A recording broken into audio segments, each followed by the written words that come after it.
Dober dan, pozdravljeni vsem, hvala lepa za vabilo. Nažalost nisem mogel priti tja z vami danes, ampak vam pošljem ta kratki video, zato da vam malo pripovedujem o digitalizaciji fonda Aljoša Žerjala. Nadaljeval bom po italijansko, ampak me veseli vam pozdraviti po slovensko, tako da bomo naredili malo dvojezično. Torej, passiamo all'italiano. Allora, la digitalizzazione del fondo è nella sua prima fase, nel senso che per ora è stata digitalizzata solo una scatola contenente 34 bobine di filmati super 8 mm. Questi filmati sono stati prodotti dalla Kodak, quindi proprio la pellicola stessa, il materiale, è stato prodotto dalla Kodak tra il 1988 e il 1993. Tale dato si evince dalla presenza dei cosiddetti edge code, ossia i codici riportati dalla casa madre sul margine della pellicola. Se è vero che il cinematore può benissimo aver girato ogni singolo rullo dopo la data corrispondente ai codici, è altrettanto vero che non può averle fatto prima delle stesse. La fase laboratoriale permette dunque di ottenere una prima importante indicazione temporale, che potrà essere perfezionata in parte in sede di analisi dei contenuti dei filmati. Se non ci sorprenderemo per qualche minima variazione delle date effettive, è tuttavia improbabile che il periodo delle riprese si discosterà di molto dalle date dedotte dai codici, dal momento che, in presenza di una produzione così costante e abbondante, è difficile ipotizzare che il cinematore abbia usato le pellicole più di un paio d'anni dopo la data in cui le aveva acquistate, che a sua volta è lecito supporre quasi coincidente con quella di produzione nelle fabbriche Kodak. Ciò che importa è che possiamo affermare, senza rischio di incorrere in abbagli clamorosi, che questo corpus sia stato girato a cavallo dell'implosione della SFR Jugoslavia e della contestuale nascita della Slovenia indipendente. Allora, riportiamo il numero degli elementi corrispondenti a ogni anno dedotto dagli edge code, innanzitutto, e poi andiamo a vedere un più nel dettaglio. Quindi per il 1988 abbiamo 7 elementi, 89 9 elementi, 90 3 elementi, 91 3 elementi, 92 0 e 93 12 elementi.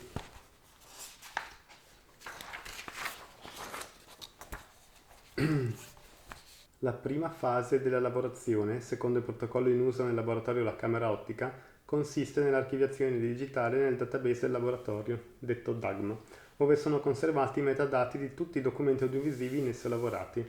Quindi tutti i video filmati di tutti i fondi sono classificati secondo questo metodo. Pertanto è stato necessario provvedere alla rietichettatura degli elementi, che erano già stati inventariati dal Kino Atelier, con l'attribuzione agli stessi di un nuovo codice identificativo univoco composto dal numero del fondo, che in questo caso è 0330. Segue l'indicazione che si tratta di Super 8, quindi c'è una lettera, in questo caso la lettera B, che ci indica il formato, e poi c'è una seconda lettera, che è la O, che ci indica che sono originali. E quindi quelle pellicole che noi abbiamo in mano sono le stesse che erano nella cinepresa del cinematore, e che poi, essendo invertibili, diventano appunto coincidono sia con il negativo camera, diciamo, che con il positivo di proiezione. C'è poi un numero progressivo a 4 cifre per ogni elemento. La fase di archiviazione si completa con la documentazione fotografica degli elementi e delle loro scatole nel momento in cui sono entrati in laboratorio ed è stato loro attribuito il rispettivo codice. Segue poi la fase dell'ispezione, che permette di verificare lo stato delle pellicole e riparare eventuali rotture e giunte decadute. Nel caso di questo fondo in particolare, l'unica difficoltà è stata rappresentata dal fatto che ogni singolo elemento non presentava coda neutra in conclusione, per cui gli ultimi fotogrammi di tutti gli elementi erano piegati a causa del loro inserimento nella fessura del carter. Ai fini pratici questa piegatura finale si traduce con un'instabilità della pellicola in corrispondenza della stessa, per cui non bisognerà sorprendersi se agli ultimi secondi di ogni video digitalizzato presenti sfocature o movimenti naturali nell'immagine.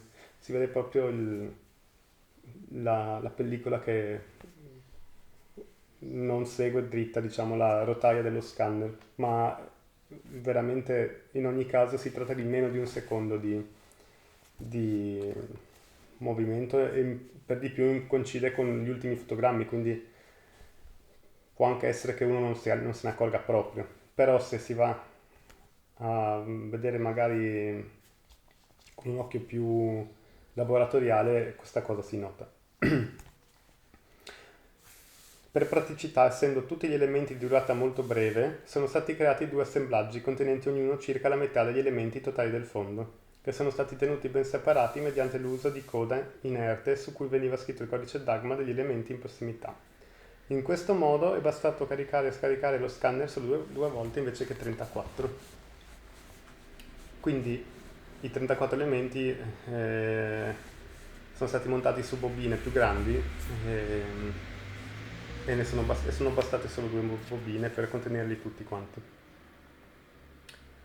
Passiamo alla fase di scansione. Le scansioni sono state fatte in 2,3K overscan, ossia inquadrando ben oltre il limite dei fotogrammi e prendendo le perforazioni. La risoluzione di 2336 x 1752 pixel permette di creare delle copie di accesso in Full HD pur eseguendo uno zoom sulla sola area dell'immagine, uno zoom ovviamente digitale in un secondo momento. Anche perché la risoluzione del Full HD per il formato 4 terzi su cui stiamo lavorando è di appena 1440 pixel per 1080 e quindi qua siamo quasi a una volta e mezza questo valore, per cui la qualità è ovviamente alta. Inoltre le acquisizioni sono state fatte generando file DPX non compressi, mentre le copie d'accesso sono state eseguite in formato video H264. La fase di scansione è servita anche a conteggiare i fotogrammi di ogni elemento, informazione utile a determinare la lunghezza precisa degli stessi. Come riporta Alfonso del Amo Garcia, infatti, il passo del Super 8 è di un 72esimo di piede, ossia di 4,234 mm. La misura effettiva del fotogramma invece è di 5,69 mm per 4,22 mm. A cosa serve questo dato? Serve a calcolare la lunghezza e la durata di ogni singolo filmato, per cui in totale abbiamo 98.484 fotogrammi per una media di 2.897 fotogrammi per ogni elemento. In metri questo si traduce in 417 metri, quasi in totale, per una media di 12,26 metri. Una volta acquisite le immagini, gli assemblaggi sono stati disassemblati e gli originali sono tornati nei loro carter. La coda usata per separare i singoli elementi è stata tagliata in due, in modo che ognuno di essi sia aperto e chiuso dalle indicazioni del suo codice Dagma, e soprattutto per non dover tornare ad arricciare gli ultimi fotogrammi impressi di ogni elemento nella fissura interna al carter. Per cui quella coda che è rimasta, che sarà di 5-10 cm, viene piegata all'interno del carter per permettere alla pellicola di subire meno stress.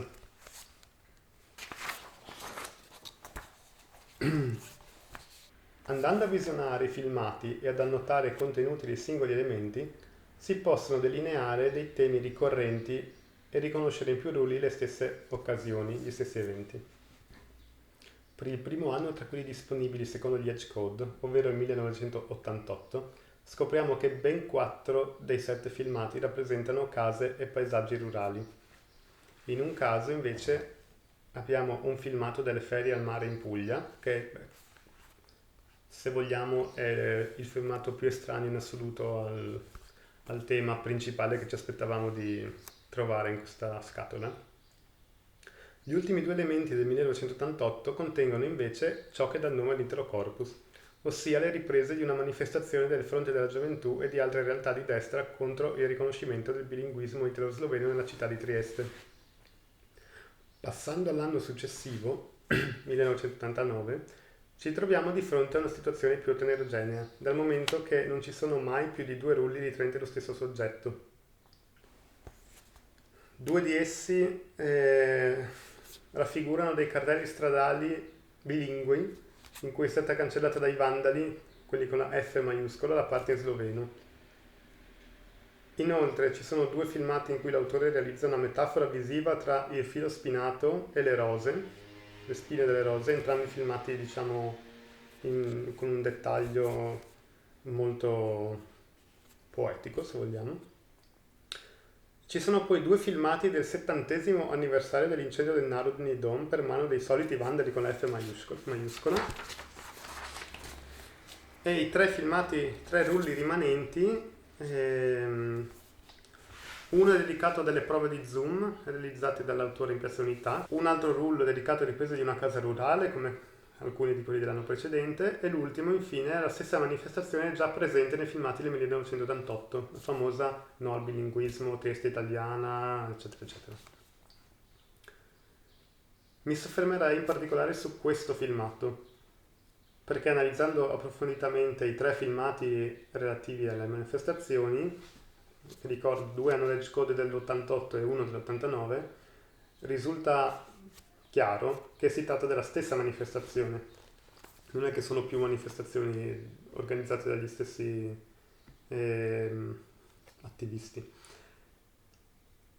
Perché si riconoscono in particolare gli stessi striscioni incedere lungo la marcia e soprattutto nello stesso ordine e con la stessa distanza gli uni dagli altri. Per cui questo ci permette di post-datare all'89 anche gli altri due elementi, quelli dell'88.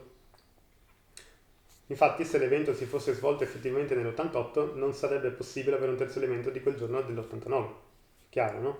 È però possibile il contrario, cioè che delle tre bobine impressionate da Gerial, una fosse di recente produzione da parte della Kodak e le altre due risalenti magari a qualche tempo prima, qualche mese prima. Inoltre, anche con i due filmati del 70° anniversario dell'incendio del Narodny Dom accade qualcosa di simile, dal momento che l'incendio è avvenuto nel 1920 e dunque la commemorazione non può che essere stata fatta nel 1990, a prescindere dagli edge code. Si pone tanta attenzione su questi fatti perché i filmati di cui vi ho appena parlato sono gli unici di cui è possibile una datazione più precisa di quella che ci offre la pellicola stessa con gli edge code.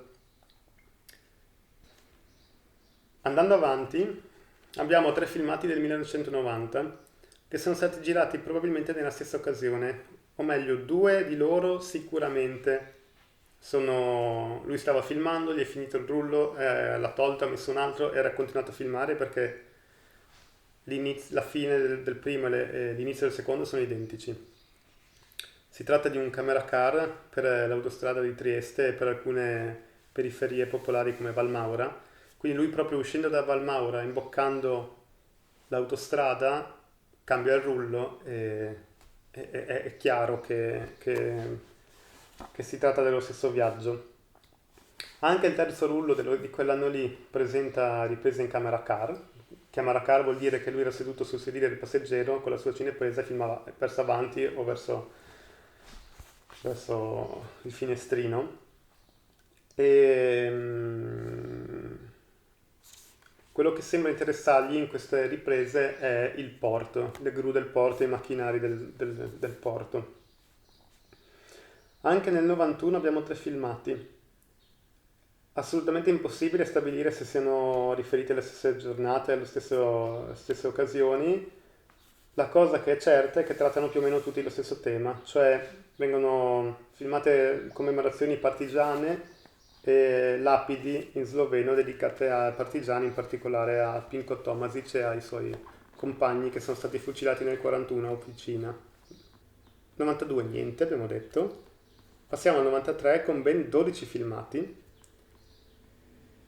Data la quantità e dato ciò che abbiamo detto dei problemi di datazione, è possibile che parte di essi siano stati girati, soprattutto per la quantità, nell'anno successivo o in quello dopo ancora.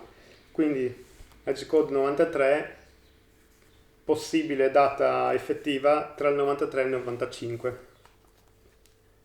Il tema più ricorrente è la risiera di San Sabba, con ben 4 rulli dedicati a commemorazioni vivi svolte.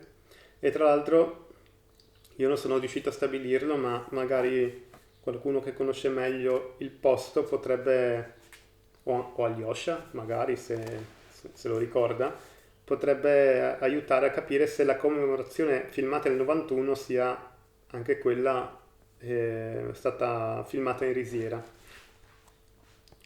Il secondo grande tema del 93 è sono sempre commemorazioni, avvenute però questa volta in un cimitero di guerra austro-ungarico. Non ho scritto, ma se non ricordo male sono 3 filmati, tutti dedicati a questa messa all'interno del cimitero di guerra, con tutte le croci uguali, allineate. 2 filmati sono dedicati ai monumenti a partigiani sloveni imbrattati di vernice rossa. In uno di essi appare anche uno striscione con scritto no al bilinguismo, appeso alle finestre della sede della Lega Nazionale. C'è poi un filmato che raffigura alcuni minuscoli paesini della Venecia, in particolare frazioni del comune di Pulfero, talmente piccole che alcune non compaiono neanche su Google Maps. E poi c'è un rullo dedicato a prove di titoli di testa. E l'ultimo raffigura stampe fotografiche in bianco e nero di un contesto industriale di almeno inizio Novecento. Dico almeno inizio Novecento perché ci vorrebbe insomma una datazione precisa da parte di qualcuno che ne sa. E a me è stato difficile dire se si trattasse di un cantiere navale, di una miniera o di una fabbrica, ma probabilmente se Alyosha è in sala ve lo saprà dire lui.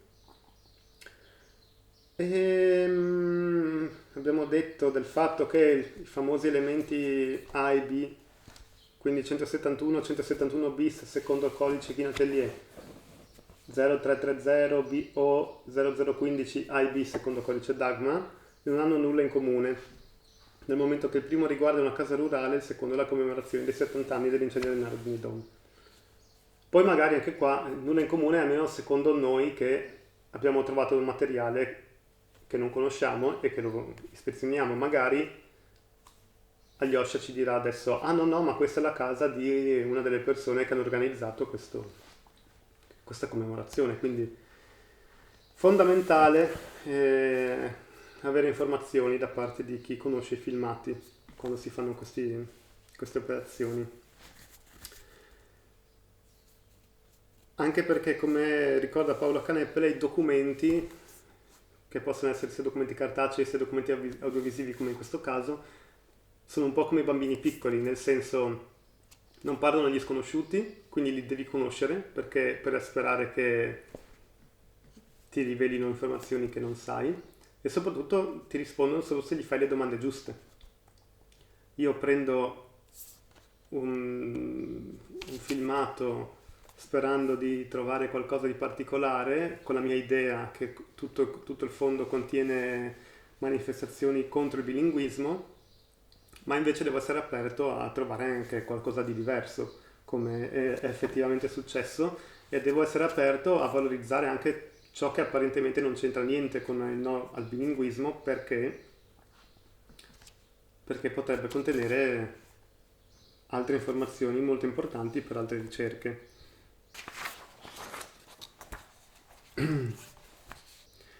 Allora, riassumo, ho fatto un elenco di tutti i temi, diciamo, presenti, li avrei suddivisi in 4 categorie. Allora, prima categoria, ostilità nei confronti delle minoranze da parte dei famosi con la F maiuscola, sia quelli veri sia quelli post-moderni. E in questa categoria rientrano le manifestazioni, intendo quella del no bilinguismo, i cartelli stradali cancellati, i monumenti imbrattati. Poi c'è la parte dedicata al ricordo degli innocenti con le commemorazioni in risiera, commemorazioni nel cimitero austro-ungarico e commemorazioni partigiane. Poi c'è un contesto rurale, terzo tema, impregnato anche di lirismo se vogliamo, perché oltre diciamo alla metafora visiva della somiglianza tra il filo spinato e le rose, abbiamo anche un importante filmato, secondo me il più bello di tutto, cioè il mio modesto parere, il più bello di tutta la collezione, riprese nel bosco con la nebbia, quindi inquadrature statiche a mano di questo bellissimo contesto. E poi c'è una quarta area di interesse, diciamo, dedicata a macchinari portuali e industriali. Quindi tutto il TRIS del 1990, quindi chiamiamolo camera car, con lo sguardo sul porto, ma anche poi il rullo dedicato alle fotografie appunto industriali. E mi piacerebbe davvero tanto sapere di cosa sono quelle fotografie, quindi questa, questa cosa, insomma, queste domande andranno continuate a fare ai materiali. Allora, spero di essere stato sufficientemente esaustivo e spero di non essere stato troppo, come si può dire, confusionario. Le ricerche sul fondo GDAL andranno ovviamente avanti perché forse non l'ho menzionato, ma quello che è stata digitalizzata è solo una piccola parte, giusto per far capire quanto piccola. Gli elementi digitalizzati, secondo il codice Kin Atelier, sono quelli che vanno dal numero 157 al 189 e quindi è una piccola parte del fondo, era la parte più urgente. Secondo me, una volta che sarà digitalizzato anche il resto, saremo in grado anche di capire meglio il significato di questa parte dedicata a questa intolleranza. Vi ringrazio, buona continuazione.